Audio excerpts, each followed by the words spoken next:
الحمد للہ رب العالمین والصلاة والسلام علی محمد الامین واعوذ باللہ من الشیطان الرجیم بسم اللہ الرحمن الرحیم. خواتین و حضرات، اسلام بحیثیت دین اب صدیوں سے انسانوں کو متاثر کر رہا ہے. اس کی دعوت، اس کا پیغام انبیاء علیہم السلام کے ذریعے سے انسانوں تک پہنچا اور آخر میں محمد الرسول اللہ صلی اللہ علیہ وسلم نے اس کی تجدید کر کے قرآن مجید کی صورت میں خدا کے آخری عہد نامے پر انسانیت سے میثاق کیا. اس دین کو رسول اللہ صلی اللہ علیہ وسلم کے بعد سمجھنے، سمجھانے اور پہنچانے کی ذمہ داری علماء پر عائد ہوئی. یعنی وہ لوگ جو دین کے ماخذ کا صحیح علم حاصل کر کے لوگوں کو بتا سکیں کہ ان کا پروردگار ان سے کیا چیزیں منوانا چاہتا ہے، زندگی میں کیا تبدیلیاں لانے کا مطالبہ کرتا ہے اور اس کا قانون اور اس کی شریعت کیا ہے. اس امت کی تاریخ بڑی روشن تاریخ ہے. اس میں بڑے جلیل القدر اہل علم پیدا ہوئے اور انہوں نے بڑی غیر معمولی کاوشوں کے ذریعے سے نہ صرف یہ کہ رسول اللہ صلی اللہ علیہ وسلم کے دیے ہوئے علم کو محفوظ کیا، اگلی نسلوں تک منتقل کیا، بلکہ اس کی شرح و تفسیر اور وضاحت کا فریضہ بھی انجام دیا. جتنے پہلو بھی دین کے ہو سکتے تھے ان سب میں بڑے جلیل القدر لوگ پیدا ہوئے.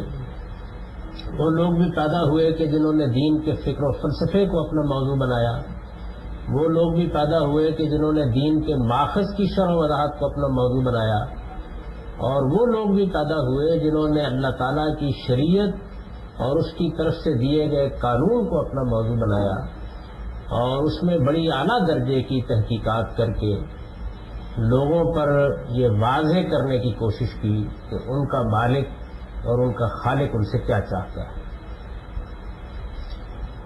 یہ بڑی روشن تاریخ ہے، بڑی غیر معمولی تاریخ ہے،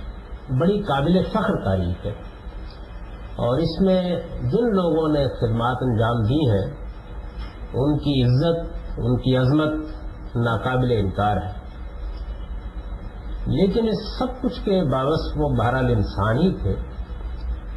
اور انسان جب بھی کوئی کام کرتے ہیں تو وہ خطا اور نسیان سے پاک نہیں ہو سکتا. اس میں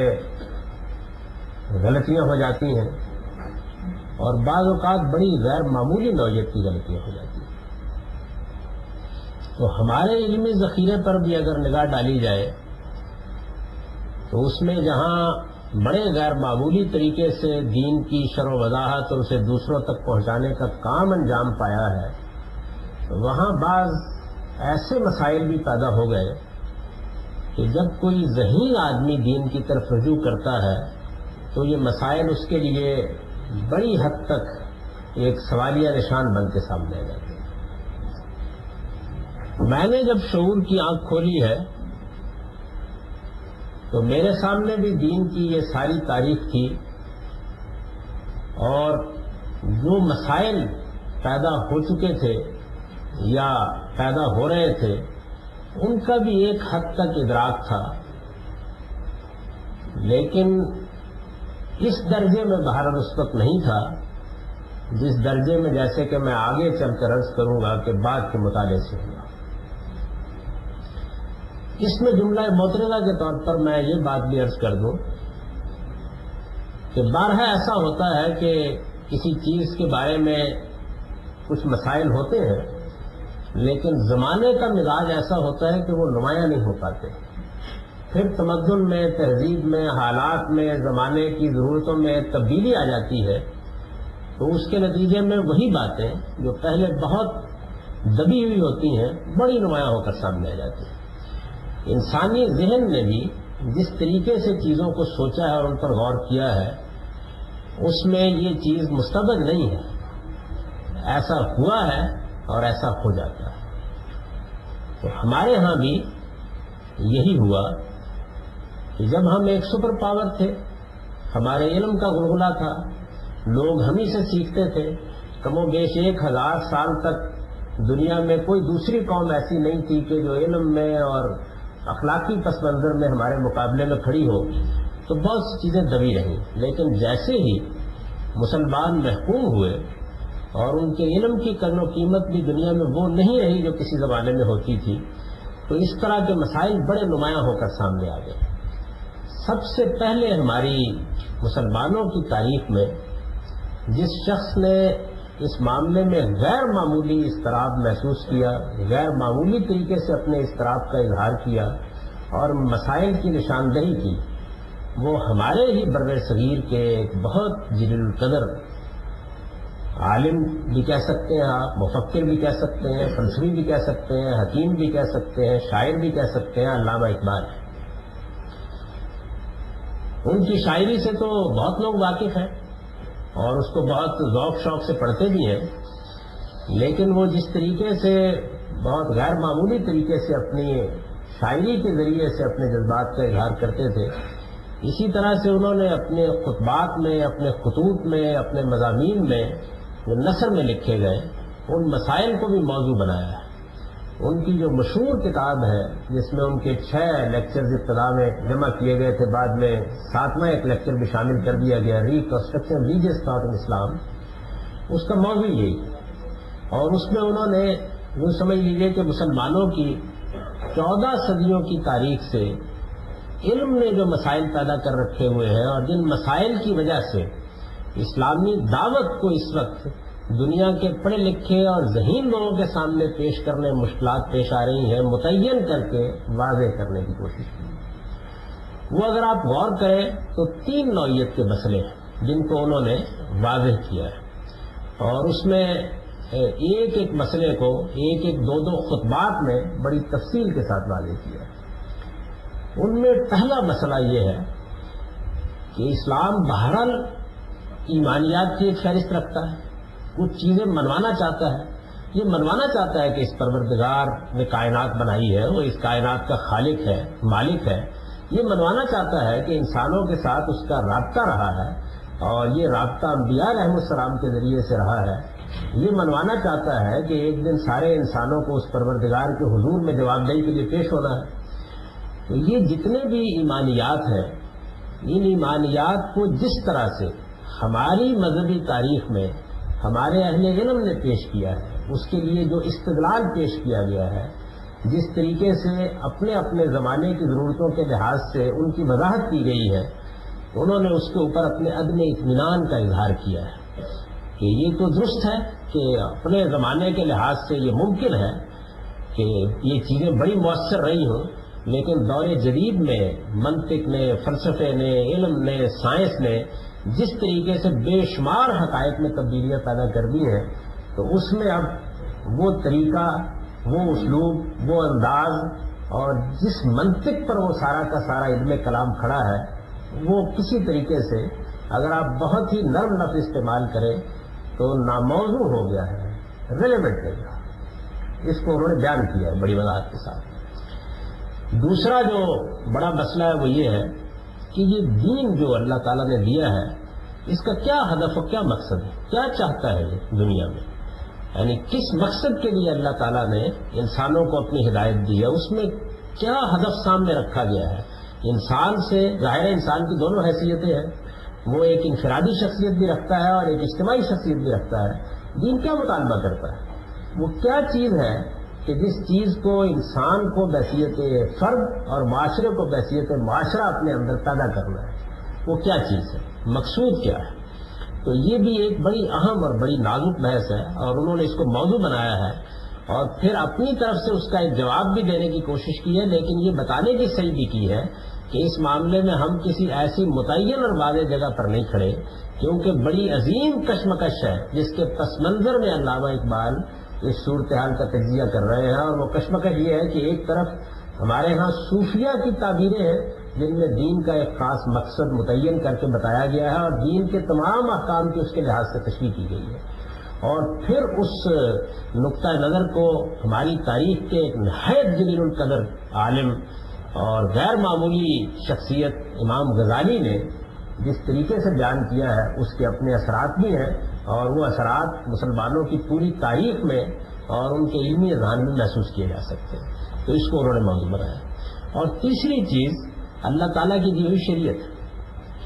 یعنی یہ شریعت جو اللہ تعالیٰ نے دی ہے، تو ظاہر ہے کہ ہم میں سے ہر شخص کی یہ خواہش ہوتی ہے کہ ہم بہت فخر کے ساتھ یہ کہہ سکیں کہ جو احکام اس میں دیے گئے ہیں وہی مطلوب ہے، انہی کو دنیا کے اندر خیر و فلاح اور فلاح کا باعث بننا چاہیے۔ فرد کی حیثیت سے بھی بہترین بات وہی ہے جو اللہ تعالیٰ نے اپنے قانون میں دی ہے، اور معاشرے کے لحاظ سے بھی بہترین بات وہی ہے یا وہی ہونی چاہیے جو اللہ تعالیٰ نے ہمیں دی ہے۔ لیکن جس وقت علامہ اقبال اس سارے کانٹینٹ پر، اس شریعت کے مشمولات پر نظر ڈالتے ہیں، تو پھر وہ متعین کر کے بتاتے ہیں کہ وہ کیا سنجیدہ اور سنگین مسائل ہیں جو اس معاملے میں دین کی دعوت انسانوں کے سامنے پیش کرنے میں حائل ہے۔ اور خاص طور پر دین کی دعوت کو جو مسئلہ اس زمانے میں پیش آ گیا وہ یہ تھا کہ ایک طرف تو دنیا میں اس کو پیش کرنا ہے، اور دنیا اب ہماری محکوم نہیں رہی ہے، یعنی اس نے اب باغ ڈور پوری دنیا کے اپنے ہاتھ میں لے لی، اپنا علم کلام وہ وجود پذیر کر چکی ہے، اپنا فلسفہ وجود میں لا چکی ہے، اپنے طریقے کے اوپر قانون میں بھی ارتقا پذیری کے عمل سے گزر چکی ہے، اور بڑے فخر کے ساتھ وہ اس مقام پر کھڑی ہے کہ اس نے دنیا کو روشنی دکھائی۔ تو اس کے مقابلے میں جب کھڑے ہو کے آپ اسلام کی دعوت دیں گے تو اس میں آپ کی شریعت اور شریعت کا جو کچھ بھی قانون ہے اس میں یہ مسئلہ پیدا ہوتا ہے کہ پھر اس کے بارے میں کیا ہم ایسی جگہ پر کھڑے ہو کے گفتگو کر سکتے ہیں کہ جہاں یہ کہہ سکیں کہ یہی صحیح ہے، یہی حق ہے، اور یہ صحیح اور حق جو ہے یہ اپنے معتقدین کے سامنے بیان کر دینا تو بہت آسان ہے، لیکن ان لوگوں کے سامنے کہ جو دین کے معاملے میں بہت سے سوالات اپنے ذہنوں میں رکھتے ہیں۔ اور جیسے کہ علامہ اقبال نے اپنے کتاب کے چوتھے خطبے میں بڑی تفصیل کے ساتھ اس کے پس منظر کے مسائل کو بیان کیا ہے، جو ظاہر ہے کہ اگر میں چھیڑوں تو گفتگو زیادہ طویل ہو جائے گی، میں صرف اشارہ کر رہا ہوں۔ پھر دوسرا مسئلہ یہ پیدا ہو گیا ہے کہ دین کی دعوت کے مخاطب خود مسلمان بن گئے، اس لیے کہ مسلمان نوجوانوں کے ہاں بھی اگرچہ معاشرتی لحاظ سے وہ اسی معاشرے سے تعلق رکھتے ہیں، دین کے معاملے میں نہ وہ فہم رہا ہے، نہ وہ اعتماد رہا ہے، اور نہ وہ صورتحال رہی ہے، وہ بھی در حقیقت مغربی تہذیب اور اس کے غلبے کے نتیجے میں پیدا ہونے والے بہت سے سوالات سے متاثر ہیں، مرعوب ہیں، بلکہ مجھے اگر اجازت دیجیے تو میں یہ کہوں کہ وہ ایک طرح کے ذہنی ارتداد میں مبتلا ہو چکے ہوتے ہیں، کیونکہ بہت سی چیزیں ایسی ہیں کہ جن کو وہ فخر کے ساتھ یا آپ کہیے اعتماد کے ساتھ پیش نہیں کر سکتے دنیا کے سامنے۔ تو انہوں نے ان مسائل کی طرف وہاں بھی اشارہ کیا،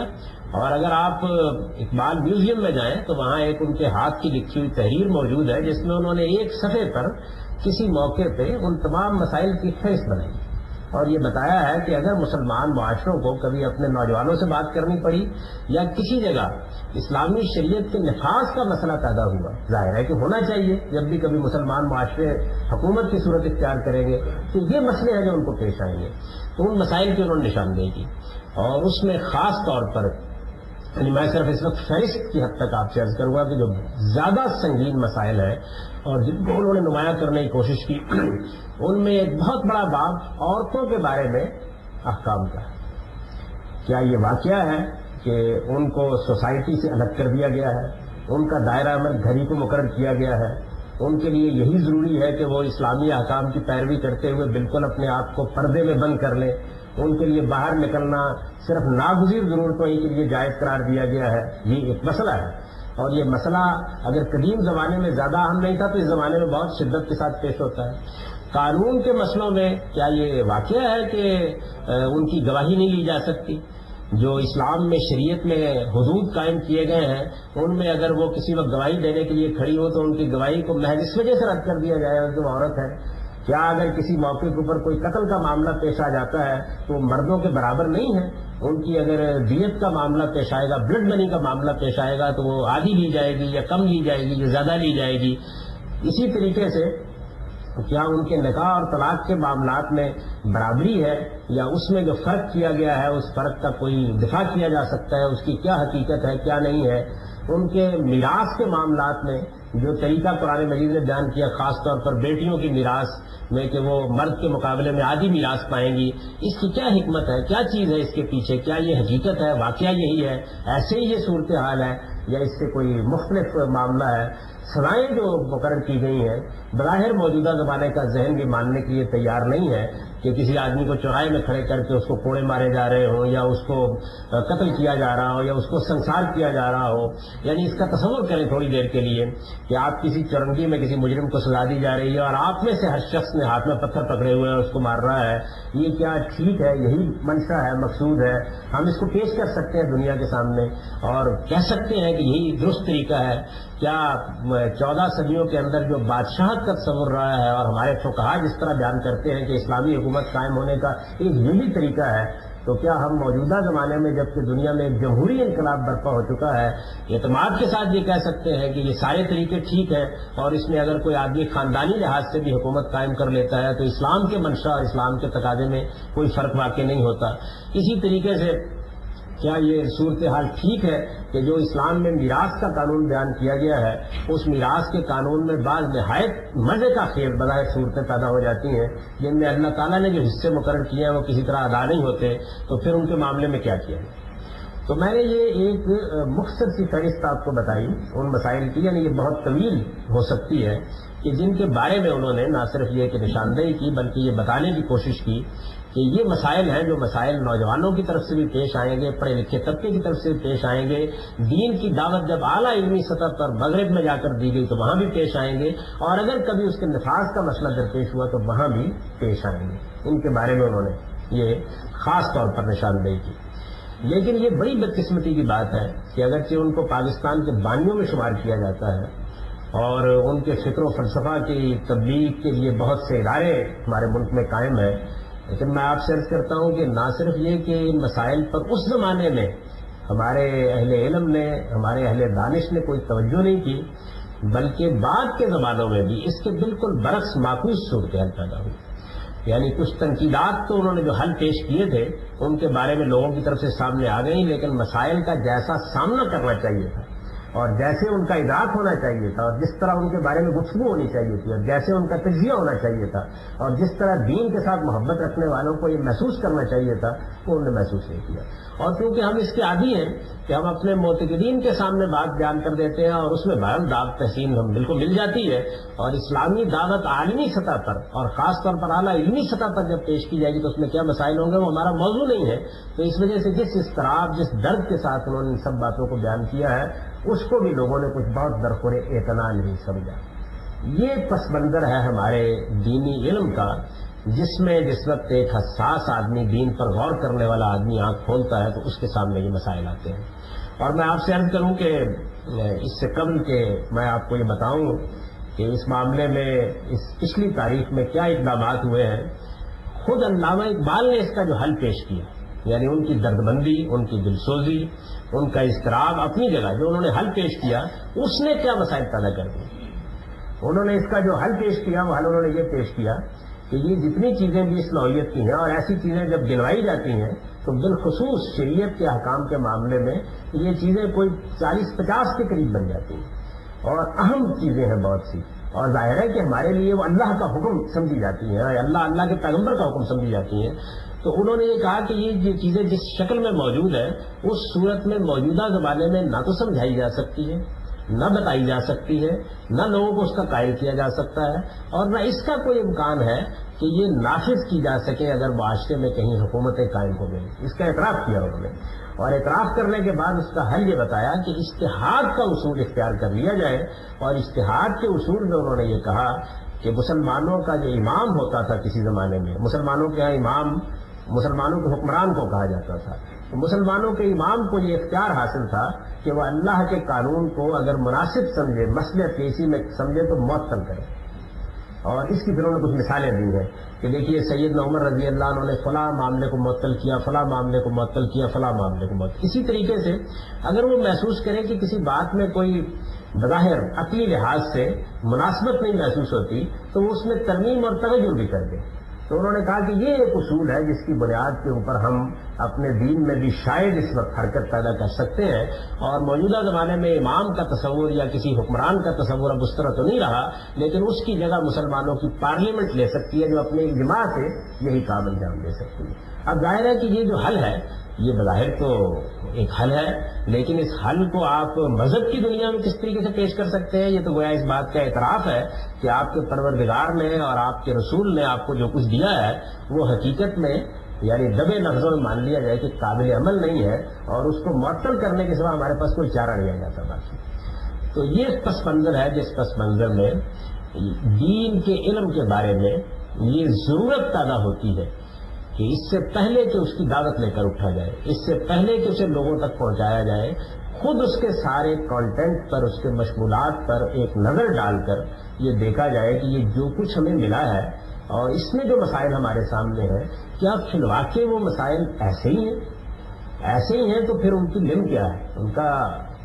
مقصد کیا ہے، ان کے اندر منطق کیا ہے؟ ہم کہیں سمجھنے میں غلطی کھا رہے ہیں، بات تو یہی ہے، لیکن بات کو بیان کرنے کے لیے، لوگوں کو سمجھانے کے لیے ہمارے پاس کوئی ذرائع موجود نہیں ہے، یا بات کو سمجھنے میں ہم سے غلطی ہو گئی ہے. اور اس معاملے میں ہمیں ایک مرتبہ پھر نظر ڈال کر دیکھ لینا چاہیے کہ کہیں ہم اپنے پروردگار کا اور اپنے پروردگار کے پیغمبر کا منشا غلط تو نہیں طے کر بیٹھے. ظاہر ہے کہ یہ ایک بڑا اہم، بڑا نازک اور بہت سنگین سوال ہے. جو سوال جب دین کو اس سطح کے اوپر دیکھا جاتا ہے کہ جہاں اس کی دعوت معاشرے کے بہت سمجھدار لوگوں کے سامنے، پڑھے لکھے لوگوں کے سامنے،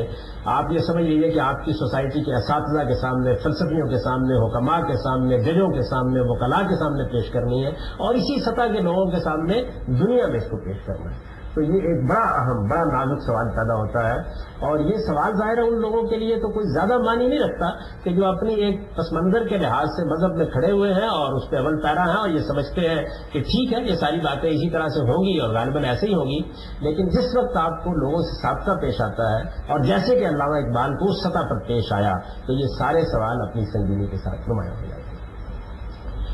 ان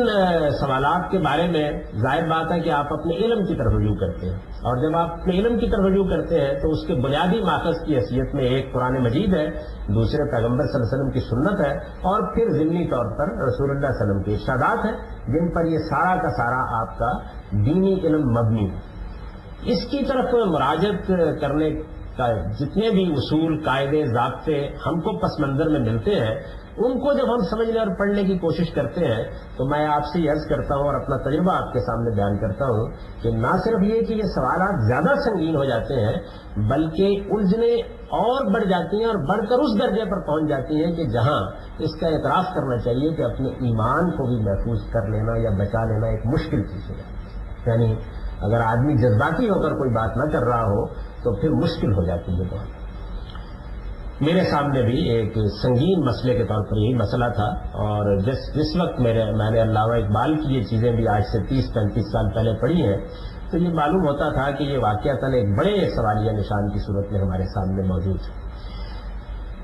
آپ اپنے معاصر علم کی طرف مراجعت کرتے ہیں اور یہ جاننے کی کوشش کرتے ہیں کہ اچھا یہ سوالات موجود ہیں تو اب اہل علم ماضی میں بھی رہے ہیں، موجودہ زمانے میں بھی موجود ہیں،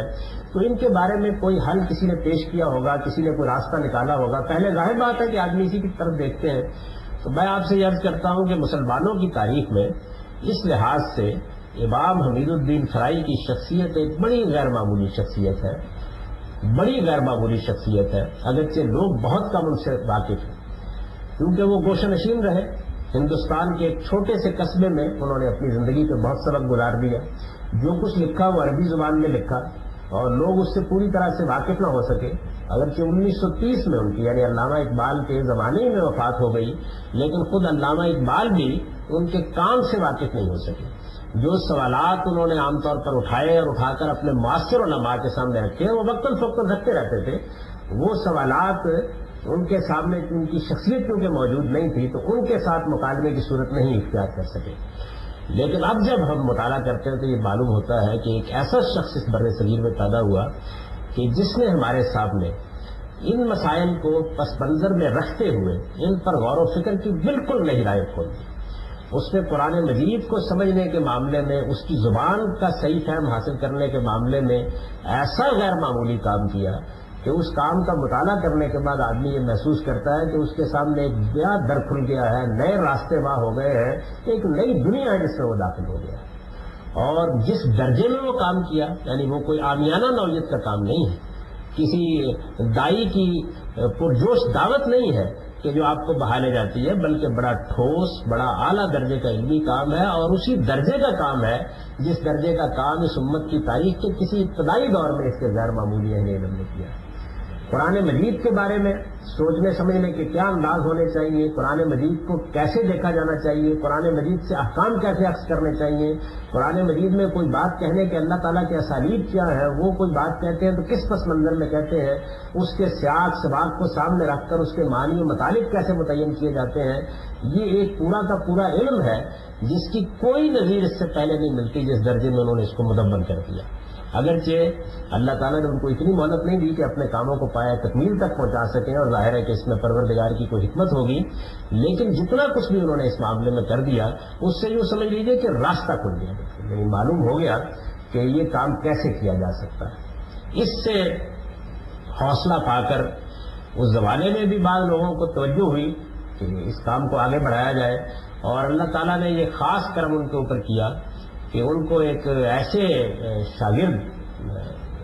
کا میسر آ گئے جن کا نام مولانا امین ناصر اصلاحی ہے، کہ جنہوں نے ان کے اس کام کو نہ صرف یہ کہ سمجھا،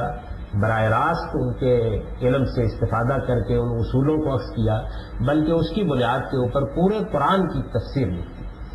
جس سے ایک راستہ مزید کشادہ ہو گیا. اور کیونکہ ان کا سارا کام عربی زبان میں تھا تو یہ اردو زبان میں لکھ دی گئی، تو اس سے اس کا دائرہ بھی زیادہ وسیع ہوا، سوچنے کے انداز بھی بدلے، اور بہت سے دوسرے پہلو بھی زیادہ نمایاں ہو کر سامنے آ گئے. لیکن اس سب کچھ کے باوجود یہ جتنا کام ہوا وہ اصل میں دین کے ایک بڑے ماخذ کی شرح و وضاحت ہی تک محدود رہا. جن مسائل کی طرف میں نے آپ کو توجہ دلائی ہے ان کے بارے میں راستہ تو کھل گیا غور کرنے کا، لیکن اب غور کر کے یہ متعین کیا جائے اور تحقیق کر کے یہ طے کیا جائے کہ اس روشنی میں ان ساری چیزوں کو کیسے دیکھنا ہے، یہ کام وہ بھی اپنی زندگی میں پایہ تکمیل تک نہیں پہنچا سکے. جب وہ تدبر قرآن کی تصویر سے فارغ ہوئے تو اس وقت بھی صورتحال یہ تھی کہ انہوں نے پھر یہ خیال کیا کہ وہ حدیث پر اسی نوعیت کا کام کرے، لیکن اب قوا مزمل ہو چکے ہوئے تھے، قلم پکڑنا بھی ہاتھ میں ممکن نہیں تھا، تو زیادہ سے زیادہ جو کچھ وہ کر سکے وہ یہ کہ حدیث کی کچھ منتخب کتابیں وہ چند طالب علموں کو پڑھا کر کچھ راستہ مزید ان کے لیے کشادہ کر دیں. اس طرح کی صورتحال میں جیسے ایک چیز کو موضوع بنا کر تحقیق کی جاتی ہے اس کے موقع پیش نہیں آتے.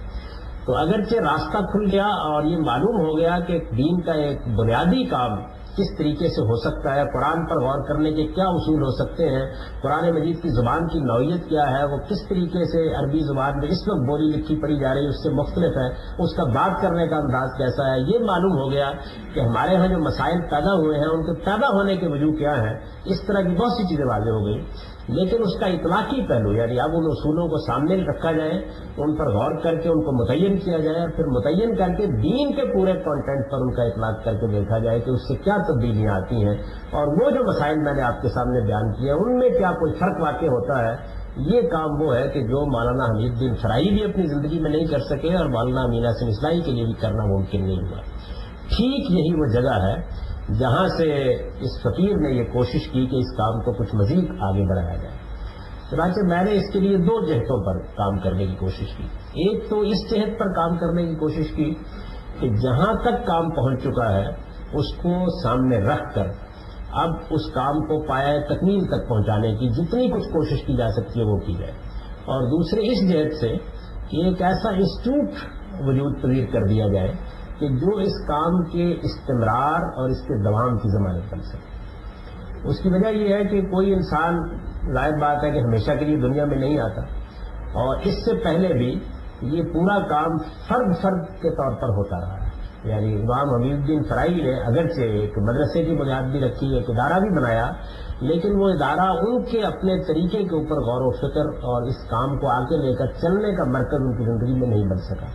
اس کے اندر بہت سے مسائل ہیں، اس کی اپنی ایک تاریخ ہے، اور وہ ہندوستان میں اس وقت بھی کام کر رہا ہے، اور اس میں کئی 100 طلبہ اب بھی پڑھ رہے ہیں، لیکن اس کام کو آگے بڑھانے کے لیے جس نوعیت کے لوگ چاہیے تھے اور جیسی کچھ ان کی تربیت ہونی چاہیے تھی، اس کے مواقع میسر نہیں ہو سکے۔ مولانا امین حسن اسلائی کو اپنی زندگی کے بعد فیصلوں کی وجہ سے ایک ایسی صورتحال سے دوچار ہونا پڑا کہ جس میں وہ کوئی 16-17 سال تو سیاست کی نظر ہو گئے، اور اس کے بعد جب اس سے فارغ ہوئے تو قوا اتنے مزمل ہو چکے ہوئے تھے کہ انہوں نے اپنی ساری قوت تدبر قرآن کی تحریر و تصویر کے لیے وقف کر دی، اور شاید یہی بہترین فیصلہ تھا جو انہوں نے کیا۔ اس جانب توجہ دینا ان کے لیے بھی ممکن نہیں ہو سکا۔ زندگی کے آخری مرحلوں میں انہوں نے کوشش کی کہ اس طرح کا ایک ادارہ بنا دیں کہ جو ادارہ اس کام کے آگے بڑھنے کی ضمانت دے سکے، لیکن اس میں بھی کوئی بہت زیادہ کامیابی نہیں ہو سکی۔ نام کی حد تک یہ ادارہ وجود میں آ گیا، لیکن جیسی کچھ ان کی صحت اس وقت ہو چکی تھی، اس میں وہ کچھ بہت وقت اس کو نہیں دے سکے۔ تو میرے سامنے یہ دو چیزیں تھیں، یعنی ایک چیز یہ تھی کہ جو کچھ ہو چکا ہے اس کا ایک نظر ڈال کر دوبارہ جائزہ لیا جائے، یہ دیکھا جائے کہ جو کچھ ہو گیا ہے اس کو اب مزید کتنا بہتر کیا جا سکتا ہے، جو کچھ نہیں ہوا اس کو سامنے رکھ کر اس کام کو مکمل کرنے کی کوشش کی۔ تو میں آپ سے عرض کرتا ہوں کہ وہ کیا ہے جو ہو گیا تھا، وہ کیا ہے کہ جو ہونا باقی تھا، اس کو بھی سامنے رکھ لیجیے تاکہ اس کی اہمیت کا آپ کو ٹھیک اندازہ ہو سکے۔ میں نے آپ سے عرض کیا کہ قرآن مجید کی تفسیر انہوں نے لکھ دی، اور پورے قرآن مجید کی تفسیر انہوں نے لکھ دی، لیکن تفسیر جس اصول پر مبنی ہے وہ اصول بنیادی طور پر یہ ہے کہ قرآن مجید کوئی اقوال کا مجموعہ نہیں ہے، آیات کا مجموعہ نہیں ہے،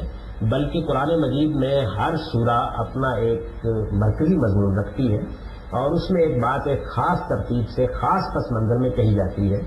اس وجہ سے یہ ضروری ہے کہ اس پس منظر کو متعین کیا جائے، وہ بات سمجھی جائے، اور پوری سورہ کو سامنے رکھ کر اس کا مدعا طے کرنے کی کوشش کی جائے۔ بنیادی اصول یہ ہے۔ لیکن جس وقت صاحب تدبر قرآن نے اس کا ترجمہ کیا ہے، قرآن مجید میں ظاہر ہے سب سے پہلے آپ ترجمہ کریں گے تو اس اصول کو ترجمے میں ملحوظ نہیں رکھا۔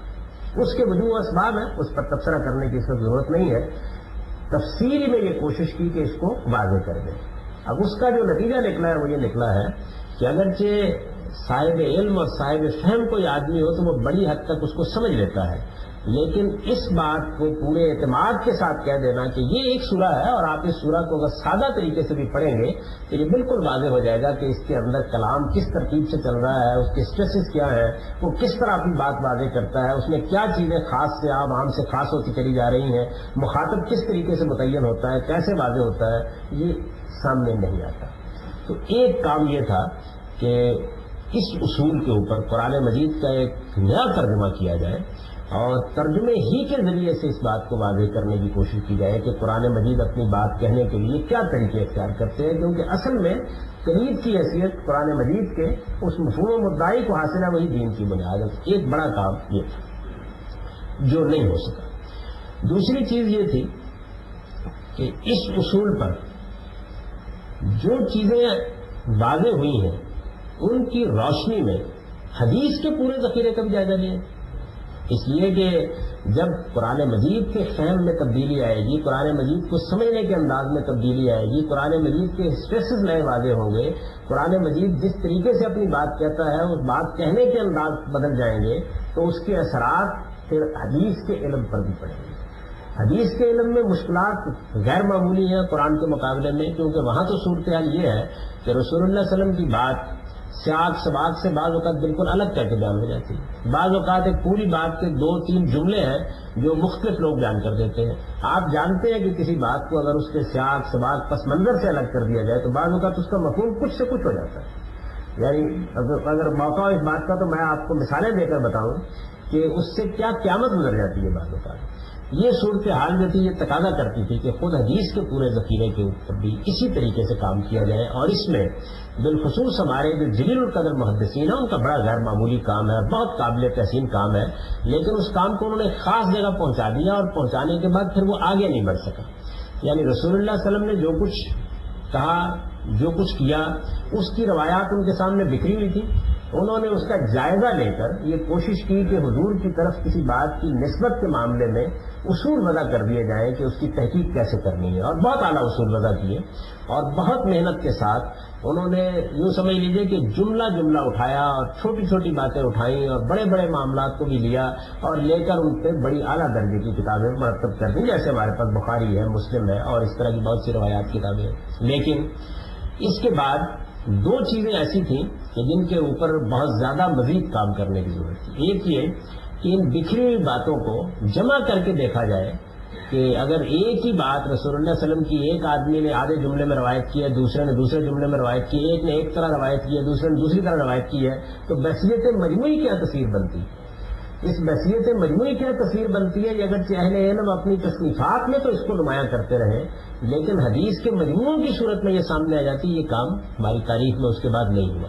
اور دوسرے یہ کہ جو کچھ مرتب ہو گیا ہے اس کا جائزہ لے کر دیکھا جائے کہ کیا اس میں کوئی چیز ایسی تو نہیں آ گئی کہ جو قرآن کے خلاف ہے، جو سنت کے خلاف ہے، جو علم و عقل کے مسلمات کے خلاف ہے، کیونکہ خود محدثین ہی نے یہ اصول قائم کر دیے تھے کہ کسی روایت کو بھی خواہ وہ سند کے لحاظ سے کیسی روشن کیوں نہ ہو اس وقت تک قبول نہ کیا جائے جبکہ اس معیار پر وہ پوری نہ اترتی ہو۔ رسول اللہ صلی اللہ علیہ وسلم کی بات، حضور کی طرف ایک بات منسوخ کی گئی ہے تو وہ یہ نہیں ہو سکتا کہ قرآن کے خلاف ہو، نہیں ہو سکتا کہ آپ کی دی ہوئی سنت کے خلاف ہو، اور یہ ممکن نہیں ہے کہ اس میں علم و عقل کے مسلمات کے خلاف کوئی بات کہی گئی ہو۔ تو خاص طور پر اس چیز کی ضرورت تھی کہ اس کی روشنی میں اس کا جائزہ لیا جائے۔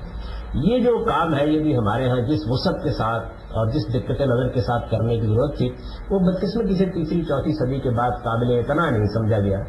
اب جب امام فرائی نے جو اصول قائم کیے تھے قرآن مجید کو سمجھنے کے وہ ترتیب پا کر سامنے آ گئے تو یہ ضرورت محسوس ہوتی تھی کہ جس طریقے سے قرآن مجید کو ان کی روشنی میں سمجھنے کے بعد ایک نئی دنیا دریافت ہوئی ہے، بالکل اسی طریقے سے حدیث کے پورے ذخیرے پر بھی رسولوں کا اطلاق کیا جائے اور اس میں بھی جو مشکلات ہیں، ظاہر ہے کہ مشکلات قرآن کے مقابلے میں بہت زیادہ ہیں وہاں، ان کو بھی حل کر کے لوگوں کے سامنے دین کی دعوت کا راستہ کھولا جائے۔ پھر تیسری چیز جو نہیں ہو سکی ان دونوں بزرگوں کے زمانے میں وہ یہ تھی کہ اس کی روشنی میں مسلمانوں کی تاریخ کا بھی جائزہ لیا۔ مسلمانوں کی تاریخ کا وہ حصہ تو خاص طور پر دین سے بہت متعلق ہے جو رسول اللہ صلی اللہ علیہ وسلم کی سیرت پر مبنی ہے، صحابہ کرام کی سیرت پر مبنی ہے، خلفائے راشدین کی سیرت پر مبنی ہے، کیونکہ اس حصے کا معاملہ ایسا نازک ہو گیا ہے کہ اس میں جو واقعات پیش آئے ہیں، خواہ وہ واقعات دین کے نفاذ کے ہیں، دین کی تبلیغ کے ہیں، دین کی دعوت کے ہیں یا انفرادی رویوں کے ہیں، وہ ہمارے ہاں ماخذ بن گئے ہیں بہت سی طرح سے۔ یعنی ان کا معاملہ یہ ہے کہ آپ قرآن سنائیے، آپ حدیث سنائیے، اس کے مقابلے میں لوگ ایک واقعہ آپ کو سنا دیں گے اور اس واقعے کو سنتے ہی صورتحال بالکل تبدیل ہو کر رہ جائے گی۔ تو یہ ضروری تھا کہ اس پر بھی ایک نظر ڈالی جائے اور یہ دیکھا جائے کہ اس کی نوعیت کیا ہے۔ پھر ایک چوتھا بڑا کام جو کرنے کی ضرورت تھی اور جس میں سے کچھ حصہ اگرچہ شدہ ہو گیا تھا اور اس کو مولانا فرائی نے کسی حد تک کر دیا تھا، وہ یہ تھا کہ جو طالب علم قسم کے لوگ علمی مزاج کے ساتھ ان چیزوں کا مطالعہ کرنا چاہیں تو ان کے لیے قرآن مجید سے متعلق ان علوم کو علوم کے طریقے پر مرتب کر دیا جائے۔ مثال کے طور پر یہ کہ قرآن مجید کی زبان میں الفاظ کس طریقے سے استعمال ہوتے ہیں تو عام لغت اس معاملے میں رہنمائی نہیں کرتا، تو انہوں نے ایک چھوٹی سی کتاب لکھی تھی مفردات القرآن کے نام سے، جس میں کچھ 70 الفاظ کے بارے میں اس طریقے سے بحث کر کے بتایا تھا کہ قرآن مجید کے الفاظ کو سمجھنے کا کیا طریقہ ہے، تو اس کی روشنی میں ظاہر ہے کہ اس کام کو مکمل کیا جائے۔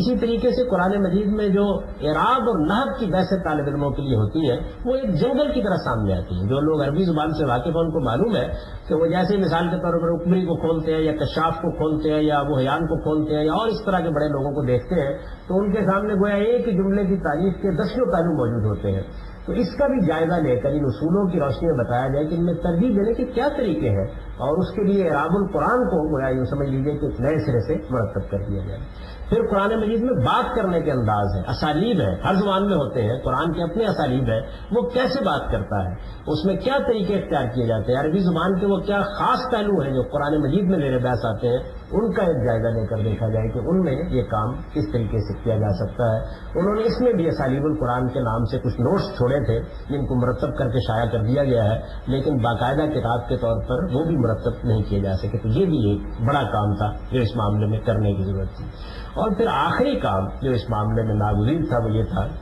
کہ یہ جو کچھ بھی سامنے آیا ہے، قرآن کو سمجھ لیا، حدیث کو سمجھ لیا، تو پھر پورے کے پورے دین کو مرتب کر کے بتایا جائے کہ اس کی روشنی میں دین کی کیا تصویر بنتی۔ یعنی دین میں ایمانیات کس مقام پر کھڑے ہوتے ہیں، دین کا مقصد اس کی روشنی میں کیا متعین ہوتا ہے، دین میں جو شریعت ہم کو دی گئی ہے اس شریعت کے احکام میں جو مسائل میں نے ابتدا میں آپ سے عرض کیے تو ان کے بارے میں کیا روشنی پڑتی ہے اس کے نتیجے میں، اور اس طرح ہم یہ کہہ سکیں کہ یہ پورا دین ہے، اس میں ابتدا سے انتہا تک آپ کو بتایا جا سکتا ہے کہ یہ ہے در حقیقت وہ پوری کی پوری بات جو خواہ ایمانیات و اخلاق سے متعلق ہے یا شریعت سے متعلق ہے، اللہ اور اللہ کے پیغمبر کی طرف سے ہم کو ملی ہے کہ یہ کام بھی دونوں ان جلیل القدر ہستیوں کی زندگی میں نہیں ہو سکا تھا۔ تو میں نے ایک طرف تو اس چیز کو موضوع بنایا کہ اس کام میں جو حصہ میں ڈال سکتا ہوں اور جو کوشش میں کر سکتا ہوں اس کو میں کروں۔ چنانچہ یہ دیکھیے کہ اس میں دو منصوبے جو ہے ان کی کچھ جھلک اس وقت سامنے آ گئی ہے۔ ایک تو میں نے قرآن مجید کا البیان کے نام سے نئے سرے سے ترجمہ کرنا شروع کیا اور اس کے اوپر حواشی بھی لکھنا شروع کیے۔ اس میں سے سورہ بقرہ اس وقت مکمل ہو کے چھپ چکی ہے اور سورہ آل عمران کے کچھ حصے تباہ ہو گئے ہیں اور اس کا بھی ایک بڑا حصہ جو ہے وہ اس وقت میرے قلم سے نکل چکا ہوا ہے۔ اس میں اگر آپ دیکھیں گے تو آپ کو یہ معلوم ہوگا کہ ترجمے کو اصل موضوع بنایا گیا ہے، یعنی پوری کوشش بات کی گئی ہے کہ قرآن مجید میں لفظ کیسے استعمال ہوتا ہے، جملے کا سٹریس کیا ہوتا ہے، اس میں مختلف چیزیں کیسے اپنی تخصیص میں تبدیل ہو جاتی ہیں، تو ان کو وہی واضح کر دیا جائے تاکہ آدمی جب اس کو پڑھے تو اس کو وہی معلوم ہو جائے کہ اصل مدعا کیا ہے اور نوٹ صرف وہاں لکھے جائیں جہاں ناگزیر طور پر کسی چیز کی وضاحت یا شرح یا اس کے بارے میں کوئی معلومات دینے کی ضرورت ہے۔ دوسرا کام جو میں نے شروع کیا اور اپنے لیے اس کو منتخب کیا وہ یہ تھا کہ اسلام پورے کے پورے کو دیکھا جائے۔ اب ظاہر ہے کہ اسلام کے دو حصے ہیں، ایک کا تعلق ایمان و اخلاق سے ہے اور یہ اصل دین ہے، ایک کا تعلق شریعت سے ہے۔ تو بعض خاص وجوہ ہیں جن وجوہ سے میں نے شریعت کے معاملے کو مقدم کیا۔ اس کو میں پہلے بھی کئی مرتبہ بیان کر چکا ہوں کہ یہ بالکل ایک حادثے کے نتیجے میں ہوا۔ یہاں ضیاء الحق صاحب کی حکومت قائم ہوئی اور اس میں چونکہ شریعت کے نفاذ کا بہت گڑگڑا ہو گیا تو وہ سارے مسائل جو دبے ہوئے کتابوں میں پڑے تھے وہ بالکل نمایاں ہو کر سامنے آ گئے۔ تو میں نے اسی سے اس کام کی ابتدا کی۔ تو 15 سال پہلے اس کو میں نے شروع کیا تھا اور یہ اللہ کا بڑا کرم ہے کہ اس 30 ستمبر کو میں نے اس کی آخری سطریں لکھی اور اس طریقے سے شریعت کے حد تک یہ کام بھی پایا تکمیل کو پہنچ گیا۔ ایمان و اخلاق کا حصہ جس کو میں اب شروع کر رہا ہوں، توقع یہی ہے کہ انشاءاللہ مزید 2 سال میں یہ بھی مکمل ہو جائے گا۔ میں نے آپ سے عرض کیا کہ میں نے یہ کوشش کی کہ اس کام کو محض فردی تک محدود نہ رکھا جائے بلکہ اس کو ایک انسٹیٹیوٹ کی شکل دے دی جائے۔ چنانچہ المورد ادارہ علم و تحقیق یا Almawrid institute of Islamic sciences کے نام سے میں نے 10-15 سال یہ کوشش کی کہ اس نوعیت کا ایک ادارہ وجود میں آ جائے۔ اس کی اپنی ایک تاریخ ہے، اس کے اپنے مسائل ہیں، اپنی مشکلات ہیں جن کو ظاہر ہے کہ موضوع بنانے کا اس وقت نہیں ہے۔ تو اس کے تحت بہرحال اللہ کا یہ کرم ہے کہ اس کی بھی بنا پڑ گئی اور ایک مختصر سی ٹیم تیار ہو گئی کہ جو ان منصوبوں پر کام کر سکے جن میں کام کرنے کے لیے میں ابھی وقت نہیں نکال سکتا اور نہیں کہہ سکتا کہ اللہ تعالیٰ کتنی مہلت دے گا اور اس میں خود کوئی کام کر سکوں گا یا نہیں کر سکوں گا۔ تو اس میں بطور خاص حدیث کو ہم نے اصل موضوع بنایا تاکہ حدیث کے معاملے میں چونکہ یہ ضرورت ہے کہ بہت سارے لوگ مل کر بھی وہ کام کر سکتے ہیں، تو ایک پوری ٹیم بنا کے ایک پورا پروجیکٹ بنا کے اس کام کو کیا۔ اور ہمارے ہاں جو ایک بہترین اسکالر کام کر سکتے تھے ہمارے یہاں معز امجد صاحب، ان کی رہنمائی میں یہ کام بھی اب آہستہ آہستہ سامنے آنا شروع ہو گیا۔ ابھی ظاہر ہے کہ ڈیولپمنٹ کے مختلف مراحل سے گزر رہا ہے اور امید یہی ہے کہ اس کو بھی اللہ نے اگر توفیق دی تو اس ادارے میں ہم پایہ تکمیل تک پہنچا دیں گے۔ اسی طریقے سے یہ کوشش کر رہے ہیں کہ جو کچھ بھی اب تک اسلام کے معاملے میں تحقیقات ہوئی ہیں ان کا ایک تقابلی مطالعے کا پورا شعبہ بنا دیا جائے، کیونکہ جو نتائج فکر ہماری طرف سے سامنے آئے ہیں یہ ضرورت محسوس ہوتی ہے کہ دوسرے تمام نقطۂ نظر کے ساتھ ان کا تقابل کر کے ان کو پیش کیا جائے۔ اس کے لیے بھی کام کر رہے ہیں اور بطور خاص قرآن مجید کی تاریخ کا ایک بڑا پروجیکٹ ہے جس کے اوپر ہمارے یہاں اس ادارے کے اندر کام ہو رہا ہے کہ یہ قرآن کیسے مرتب ہوا، اس کی نظم و ترتیب کیسے ہوئی، یہ مختلف مراحل سے کیسے گزرا۔ کیونکہ جب آپ دنیا میں اسلام کی دعوت لے کر جاتے ہیں تو سب سے بڑا جو مسئلہ پیش سب سے پہلے آتا ہے وہ خود قرآن مجید کے ابھی جس پس منظر میں کیا جا رہا ہے اس میں یہ خالص علمی اور تحقیقی نوعیت کا کام ہے۔ اس کے اپنے کچھ مراحل اور اپنے کچھ منازل ہیں جن سے گزرے بغیر اس کو اس سطح پر نہیں لایا جا سکتا۔ اس میں جو مشکلات ہم کو پیش آتی ہیں ان میں سب سے بڑی مشکل یہی ہوتی ہے کہ کام کی نوعیت، کام کی سطح، اس کو عام لوگوں تک پہنچانا یہ ذرا مشکل ہو جاتا ہے اور ان کو اس کی نوعیت اور قدر و قیمت سمجھانا بھی مشکل ہو جاتا ہے۔ وہ ظاہر ہے اسی نوعیت کے تقاضے کرتے ہیں، وہ سمجھتے ہیں کہ جب کوئی دینی کام ہو رہا ہے تو جس طریقے کے کام دوسرے لوگ کر رہے ہیں اسی نوعیت کا کام ان کے یہاں بھی ہونا چاہیے، لیکن ہمارے کام کی نوعیت اصلاً اور بنیادی طور پر یہ ہے۔ تو یہ جناب مختصر داستان ہے۔ اگر اس کو جیسے کہ ریحانہ مجوسی صاحب نے نام دیا ہے، آپ امام فرائی سے المورد تک ہی نام دینا چاہتے ہیں یہی دے دیجیے. اس پہ میں نے یہ کوشش کی ہے کہ آپ کو یہ بتاؤں کہ کیا پس منظر ہے, کیا چیز ہے, کیا سوالات ہے, کیا کچھ ہو چکا ہے اور کیا کرنے کی کوشش کی جا رہی ہے. اللہ تعالیٰ سے میں بھی دعا کرتا ہوں, آپ بھی دعا کیجیے کہ جس عزم جس جذبے کے ساتھ یہ کام ہم کر رہے ہیں اللہ تعالیٰ اس کو سلامت رکھے اور اس کی مشکلات میں ہماری مدد کرے. اور یہ ہماری بھی دعا ہے اور آپ کی بھی دعا ہونی چاہیے کہ اس میں جو چیز صحیح ہے وہ ہم پر واضح کرے اور جو چیز غلط ہے اس کے شر سے ہمیں بھی بچائے اور دوسروں کو بچائے. اقول قولی ھذا واستغفر اللہ لی ولکم.